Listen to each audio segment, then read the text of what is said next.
Bom, no vídeo de hoje é o 206 e eu estou enfrentando um problema que é o alto consumo. Então no vídeo de hoje a gente vai aprender a analisar alguns pontos para ver o que tem de errado com o carro que está bebendo demais. Separei em alguns tópicos para ficar mais fácil para a gente identificar, porque durante uma rotina de diagnóstico a gente tem que ir por etapas até conseguir identificar o real problema. Primeira peça que eu vou verificar para ver se tem algum problema é a válvula do canister. Ela fica ligada à tomada de ar. Vocês não estão vendo, ela está ali atrás. Eu vou acessar ela. Não é difícil, mas ela fica escondida ali, ó. Fica ali.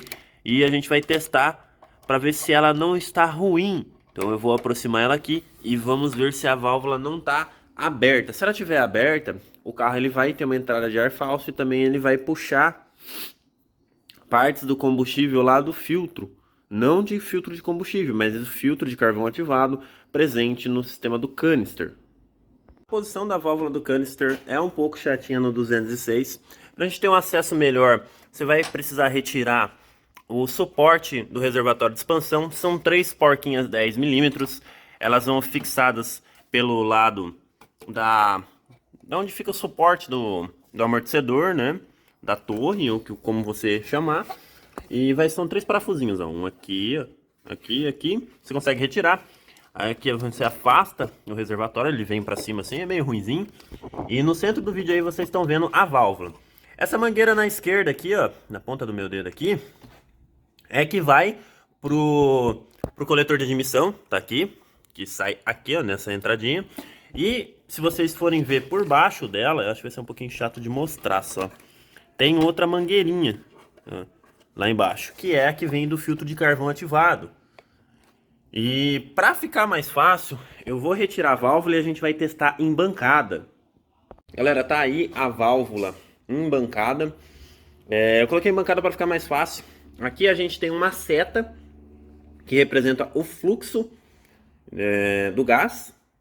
E para a gente poder testar, no caso aqui eu vou utilizar uma ferramenta que vai limitar a pressão do ar comprimido. Eu vou testar com ar comprimido. Então eu vou injetar ar comprimido na entrada e com a válvula desacionada não pode ter nenhum vazamento de ar nesse segundo pórtico, né, nesse orifício aqui. Eu vou alimentar, eu estou utilizando uma fonte 12 volts para a gente simular a parte eletrônica que é controlada pelo módulo. Dado usar o ar comprimido direto, que você pode acabar estragando a válvula. A válvula não vai trabalhar com tanta pressão. Basicamente um compressor vai trabalhar. Se duvidar, não chega nem meio bar ali a pressão. Então tome cuidado em testar com ar comprimido direto. Como eu tenho a ferramenta que limita a passagem de ar para o objeto que eu quero testar, né, para a saída que eu quero testar, então eu vou acabar utilizando o ar comprimido, mas de uma forma segura. Com a pressão aí, ó, já está até, a cristal aqui já está até estufada e a válvula está fechada, a gente põe o dedo aqui. Não estou sentindo nenhum vazamento. Agora a gente vai vir e vai alimentar a válvula. Alimentou a válvula, ela vai abrir a passagem. Ó.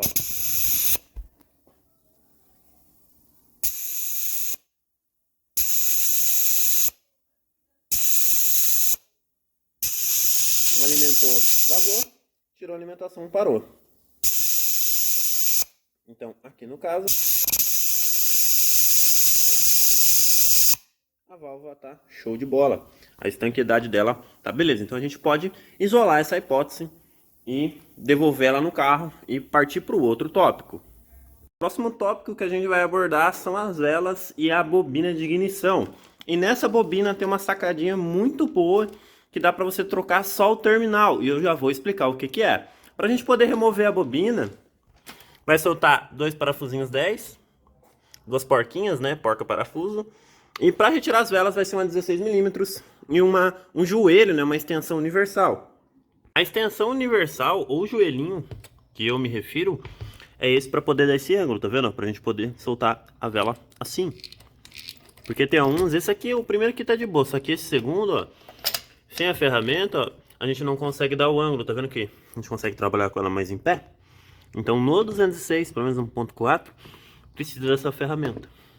As velas, e se vocês forem ver, olha o aspecto da vela. Eu vou deixar o material aí na descrição da Gauss, tem da NGK também, que fala sobre o aspecto da vela. Ela diz muito sobre a condição de queima, né? Que afinal é ela que provém a queima. E olha como que ela tá. Aqui no caso é substituição. Uma coisa que você pode fazer no seu, se o seu tiver ok, essas velas aqui vão ser substituídas. É você ver a folga entre eletrodos. Aqui é para estar com 0,8. Fechou? Então você vai colocar o calibre de lâminas e vai ajustar para 0,8. Uma coisa que você pode ver em velas usadas já é ver se ela não está desgastada. Ver se a ponta aqui do eletrodo central ele não está arredondado. Porque se ele estiver arredondado vai ser difícil para a centelha pular. Vai ser mais uma dificuldade. E se o gap, como a gente popularmente conhece a folga entre eletrodos, o gap estiver muito alto, ele vai ser ruim para saltar a centelha. E se ele estiver encostado também vai ser ruim. Você não vai ter uma centelha boa. Então no caso aqui vai ser a substituição das velas. Que utiliza no 306 por catálogo da NGK é a BKR6ED, que coincidentemente é a mesma do Uno, é a mesma que eu utilizo no 306, no 205, é a mesma que utiliza-se no 206. O segredinho da bobina é o seguinte, essa aqui é uma bobina em barra, em módulo, né? Geralmente conhecida como bobina em barra. E na ponta da bobina a gente tem os terminais, que são esses cachimbos. Popularmente, pelo menos aqui na minha região, é chamado de cachimbo. Vende-se o cachimbo só, né? Só a ponta do terminal. E ele sai, né? Tanto que eu já utilizei esses terminais de bobina para fazer teste em um outro carro. E eu sei que aqui eles estão ok. Então se o seu tiver alguma fissura, tiver algum trincado, ou o carro está falhando mais de um cilindro e está usando bobina de ignição, antes de substituir a bobina, é interessante que você faça a substituição dos terminais, que com o tempo eles acabam dando problemas. Às vezes você não precisa substituir a bobina, só os terminais. Mas aí tem que analisar cada caso a caso. Aqui não vai ser necessário. Antes da gente instalar novas velas, eu vou entrar em outro ponto, que é a compressão do motor. Para a gente poder ter uma queima perfeita do combustível, a gente tem que ter uma compressão boa. E a gente vai ter que utilizar um manômetro para aferir a pressão que está lá dentro do cilindro. Isso nos 4 cilindros. Então a gente vai fazer esse teste para ver se a saúde do motor está boa. Aqui está o relógio de compressão de cilindro. E basicamente a gente vai rosquear ele na vela. E conforme a gente vai dar a partida, a gente vai carregar a escala do manômetro. E como que a gente faz para saber se o motor está bom? O motor ele vai ter uma razão de compressão, a gente vai ter uma compressão ali. De cabeça eu não sei do 206, eu vou ver se eu acho em algum manual. Mas para você que está fazendo o teste, seja em qualquer carro, a gente tem que notar o seguinte. A gente tem 4 cilindros, então um valor hipotético, a gente mediu aqui na escala preta, pode ser em bar também. Mas vamos usar a preta aqui, 150 PSI. Primeiro cilindro, 150 PSI. Segundo cilindro, 125 PSI. Ainda tá bom. Terceiro cilindro, 125 PSI. Ok. Chega no quarto cilindro, 75 PSI. Tá vendo que a diferença é muito grande?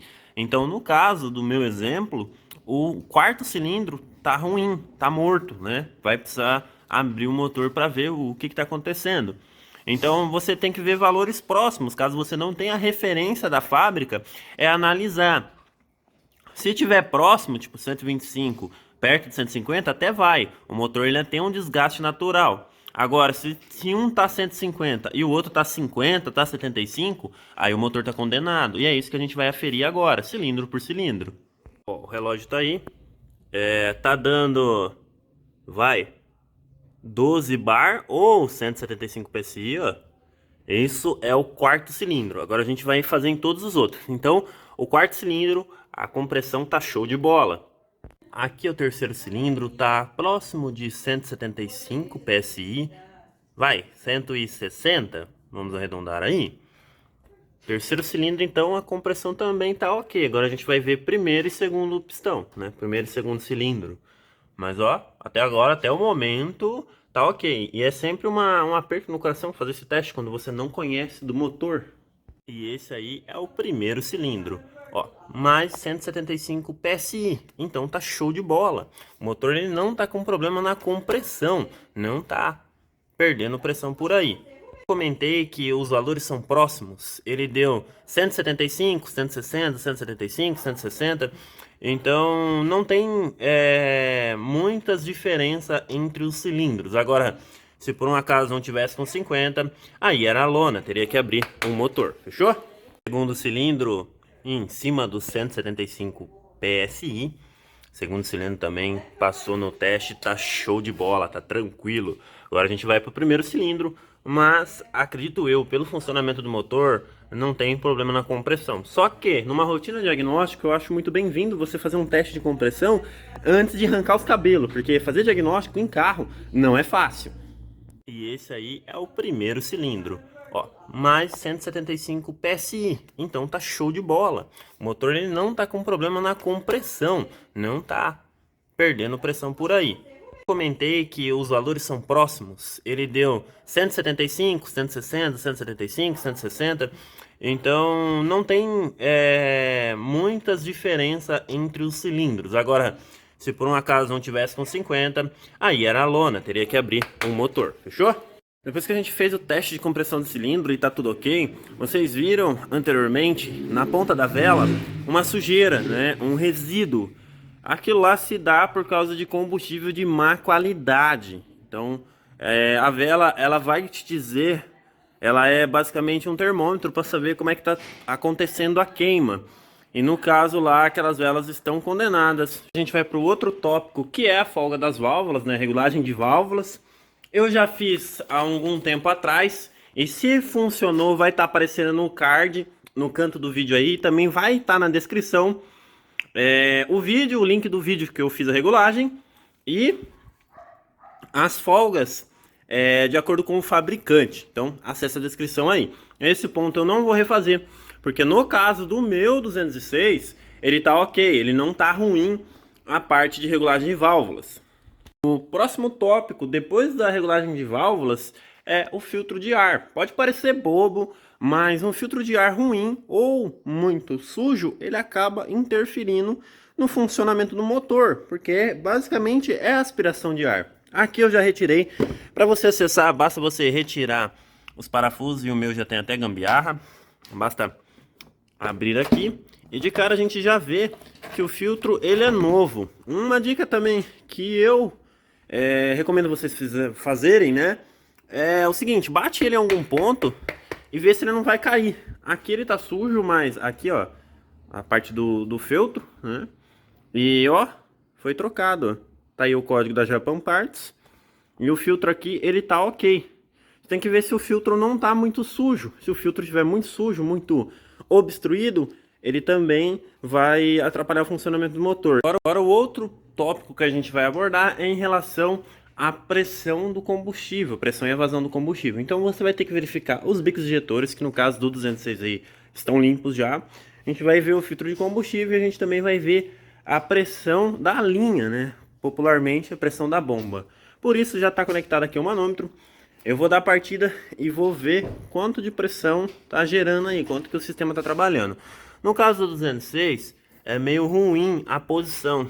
Então eu tive que deslocar ali o reservatório de expansão. Mas dá para medir sim, é um pouquinho trabalhoso, mas dá para medir. Agora a gente vai chamar na partida e a gente vai ver qual que é a pressão que ele está trabalhando. Aí ó, 4 bar. Monitorei a pressão da linha de combustível. Como vocês viram no tanque anterior, tava 4 bar, na verdade acima de 4 bar. Tava 4.1, 4.2. E segundo a tabela que eu tenho, uma das tabelas que eu tenho, que menciona o 206, é que ele vai trabalhar de 3.5 a 3.8 bar. Como tá acima disso aí, eu vou considerar que a bomba de combustível tá boa. Mas não só isso que importa, a gente também tem que verificar o filtro de combustível. Porque se a gente tiver um filtro de combustível entupido, a gente também vai ter um problema. Tirei o filtro de combustível, não parece que foi trocado há pouco tempo. Olha a sujeira. Ele tem uma seta que é uma orientação de montagem. Se você montar de ponta cabeça vai dar defeito no carro. Já peguei carro que deu defeito por causa disso aí. Porque o filtro tem sim a orientação de montagem, que é a entrada da bomba, onde está o meu polegar aí. A saída da bomba que vai para os bicos aí na ponta aqui onde eu estou apontando aí com a câmera do celular. E uma coisa que eu quero ver é o seguinte, a cor do combustível que está aqui dentro. Olha a cor do combustível. Estranho, né? Vou soprar aqui e ver se o filtro está entupido. É, esse filtro aqui já era. Não tá bom. Porque, ó, ele tá extremamente entupido. E se liga a cor da gasolina. Tá meio branca. Bom, pelo menos a saída do filtro ali, ela tá bem branca. E ela tá suja também. Então aqui no caso, vai ter que substituir o filtro também. A posição correta do filtro é assim. Aqui sai a bomba de combustível, passa pelo filtro e vai para a linha. Aqui a gente pode ver a linha de combustível que vai lá para a dianteira do veículo. E aqui está a seta referencial. Aqui é engate rápido. Para você poder retirar se estiver muito duro, recomendo você utilizar um desengrimpante. E eu, particularmente, utilizo graxa branca nos terminais, né, nos pontas do filtro, para ajudar numa posterior desmontagem. O próximo tópico que eu vou abordar é a temperatura de trabalho. E é por isso que o carro tá ligado. Quando que eu peguei, esse carro ele sempre trabalhava gelado. Ou seja, o ponteiro de temperatura parecia que estava com problema. Ele nunca subia. Ele nunca chegava nos 90 graus. E esses carros têm a fama de trabalhar quente. Com isso, eu suspeitei do que todo mundo faz, né? Bom, a grande maioria faz, que é retirar a carcaça da válvula termostática. Na verdade, retirar a válvula termostática. Essa aqui é a aplicação mesmo. Eu guardei a flange e se liga. Ó, isso aqui era para ser a válvula, né? A válvula vai aqui. Cortaram, deixaram oco e montaram lá. Com isso, o carro ele vai trabalhar mais frio.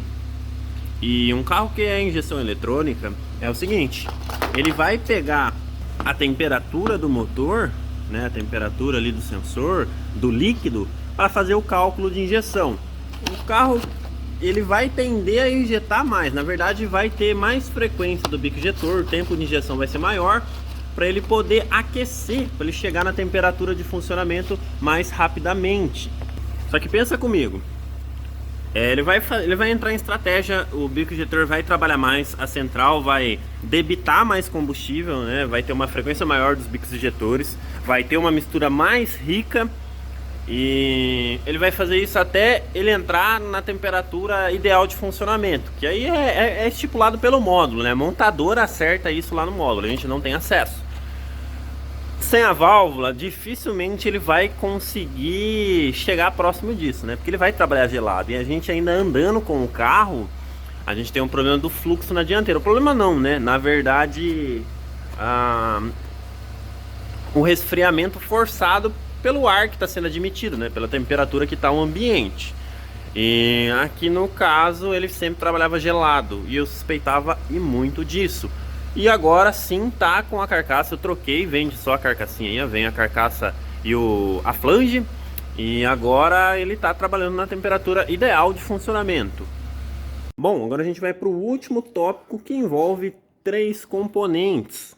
O primeiro deles é a sonda lambda, que tá aqui na cara do Gol.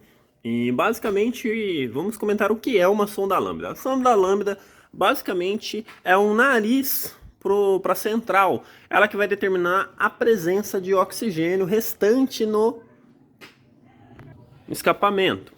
E com isso, basicamente como que é o funcionamento dela? A gente vai ter o funcionamento do motor, a gente vai ter a combustão e a gente vai ter um gás residual, que é o que sai pelo escapamento, é o gás de escape. E a sonda, ela vai fazer o seguinte, a grosso modo, tá? É muito mais complexo que isso, mas vamos reduzir para ficar mais fácil o entendimento. Ela vai monitorar o quanto de oxigênio sobrou no escapamento. Vamos supor que a gente tem uma mistura rica. Entrou muito combustível dentro do cilindro, não teve a sua queima total, sobrou combustível cru, caiu no escapamento. Ao passar pela sonda, o teor de oxigênio vai ser menor. Com isso, a sonda vai perceber, ó, tem pouco oxigênio, significa que tem muito combustível, tem muita gasolina, né? No caso, combustível. Aqui no caso é gasolina mesmo. Tem muita gasolina, então ela vai informar para a central, falar, ó, tem muito combustível, vai ter que tomar alguma medida porque tá muito combustível, é ruim para o motor ter muito combustível, a gente vai ter um alto consumo. E com isso, a central vai partir para algumas correções e vai empobrecer a mistura. Basicamente o que ela vai fazer? Se o bico está trabalhando com 3 milissegundos, ele vai trabalhar com 1,5, ela vai corrigir conforme a programação dela. Não tem como a gente alterar, a gente não consegue modificar isso aí. ela tem uma faixa de trabalho, uma faixa de pulsa-bico, de acordo com a montadora que calibrou isso, o carro original. E quando a sonda ela tá ruim, o que vai acontecer? Vai cair muito combustível lá no escapamento. Aí ela vai falar, não, o combustível tá bom. O que vai acontecer? O motor vai funcionar? Vai. Se arrancar a sonda, o motor continua funcionando. Só que ele não vai ser tão rentável como se o sensor tivesse bom. E quando você abastece com uma gasolina ruim, geralmente acaba você saturando a sonda. E a sonda ela também tem uma vida útil. Querendo ou não, todo componente tem uma vida útil. E possa ser que o seu problema de alto consumo seja uma sonda com uma leitura errônea. A gente considera o valor estequiométrico, ou seja, que vai entrar a mesma quantidade de ar, a mesma quantidade de combustível, vai ter uma queima 100%, como se não sobrasse nada, nenhum resíduo de ambas as partes, uma mistura estequiométrica, sonda igual a 1. Só que, quando a gente trata-se de combustão, não é perfeito, não tem nada perfeito, né? Não consegue ser o mais perfeito, assim, não é 100%, tem uma variaçãozinha, e com isso é onde entra o trabalhar da sonda, que ela vai sempre estar variando. Se a gente fosse olhar o gráfico no osciloscópio, seria uma onda, basicamente entre rico e pobre, e é isso que a sonda funciona. Eu não tenho aparelho para registrar para vocês, e eu não vou fazer esse teste, porque como vocês podem ver, ela já foi substituída. Eu tinha uma sonda aqui, boa, eu fiz aqui a adaptação e coloquei a sonda. A sonda tá lendo legal, o carro não é um problema de sonda. Mas, no seu caso, se você tá tendo um alto consumo, já revisou tudo que a gente tá vendo desde o início do vídeo, parte pra sonda, dá uma olhadinha na sonda que pode ser ela o causador do problema, beleza? Depois da sonda, a gente pode ter dois problemas, que é no catalisador e no escapamento, que pode vir a entupir. Aqui nesse 206, o catalisador já foi removido. Não fui eu não quis remover o catalisador, eu não gosto de remover o catalisador de carro. E o escape não está entupido porque eu refiz ele de ponta a ponta, né? Tanto que eu tive que tirar, deu meu trabalhão, já tem no canal. E uma coisa que você pode verificar é o fluxo. E o que acontece? Com o tempo, com o combustível ruim, e até por ação de tempo, porque catalisador ele dura, tem uma vida útil também, mas ele dura aí em média, pelo que eu ouvi relatos e a minha própria experiência, ele vai durar entre 100 a 150 mil. Mais do que isso, ele pode dar problema.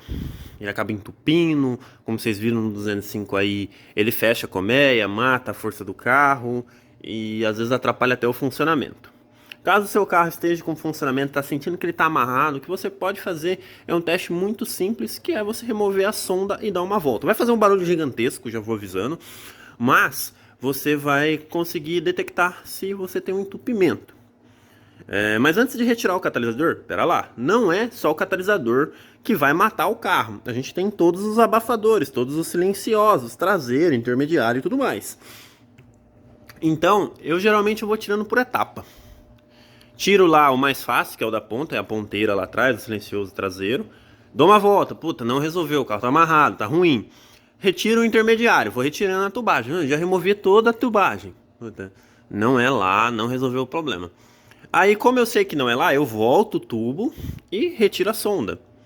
Geralmente, dependendo da quilometragem, se eu pego um carro, ele tá com 100, acima de 100 mil, 105, 110, 120, 130.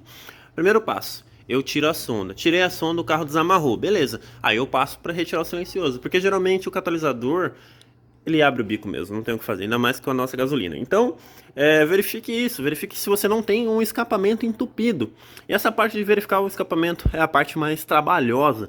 Porque a gente não sabe muito bem onde está. A gente não tem um fluxômetro, né? Então, meio que você tem que ir por eliminação e ir retirando componentes. É um pouco mais trabalhoso, mas dá. No caso aqui, não é o problema também, porque o escapamento ele tá ok. As peças que eu utilizei no escapamento, elas estavam boas, foram substituídas por outros motivos. E o que eu, na minha opinião, acho que está sendo um alto consumo nesse carro é as velas. Definitivamente as velas estão ruins, vão ser substituídas brevemente. E o catalisador, porque querendo ou não, o motor aspirado, isso vale para qualquer motor, tá? O motor aspirado, ele precisa de um contrafluxo. E o escapamento, o catalisador, ajuda nisso. A gente tem digamos que uma restrição. É mais elaborado do que isso, mas a grosso modo, é um contrafluxo. E como a gente está com o escape aberto, ele vai tender a gastar mais. Então, meio que não tem o que fazer. Eu tô vendo até para reverter essa situação e devolver o escape original nesse carro. Porque a pretensão desse carro não é fazer barulho. A pretensão desse carro é ser econômico. Porque eles são econômicos, né? Eles não são beberrões. Só que esse modelo aqui, por esse motivo, vela, cuidado do antigo dono que não cuidou direito, enfim, a falta do catalisador, acho que está culminando aí um alto consumo de combustível. Só que aí a gente vai ter que ir fazendo diagnóstico, a gente tem que ir por etapas para não sair condenando, porque peça de Peugeot é caro, então a gente precisa fazer o diagnóstico primeiro. Então esse foi o vídeo, espero que vocês tenham gostado. A gente viu aí belos tópicos aí, tá legendado por tópico, então você vai conseguir acessar só o que você quer. E se você quiser navegar entre partes do vídeo, fica à vontade. O vídeo também está sendo gravado em 4K, então a qualidade da imagem tá altíssima, a definição tá boa. E tudo que você precisar vai estar na descrição. Lá na descrição tem tudo que você precisa, todos os links úteis, tudo que eu achei importante tá lá na descrição. E às vezes pode solucionar o seu problema, você nem precisa assistir o vídeo. Tá lá na descrição, você pode acessar quando você quiser, beleza? Foi isso, espero que vocês tenham gostado. Se você gostou, deixa seu like, se inscreve no canal, me segue lá no Instagram, @PabloWened. Se ficou com alguma dúvida, deixa aí nos comentários. Bom, é isso, né? Fui!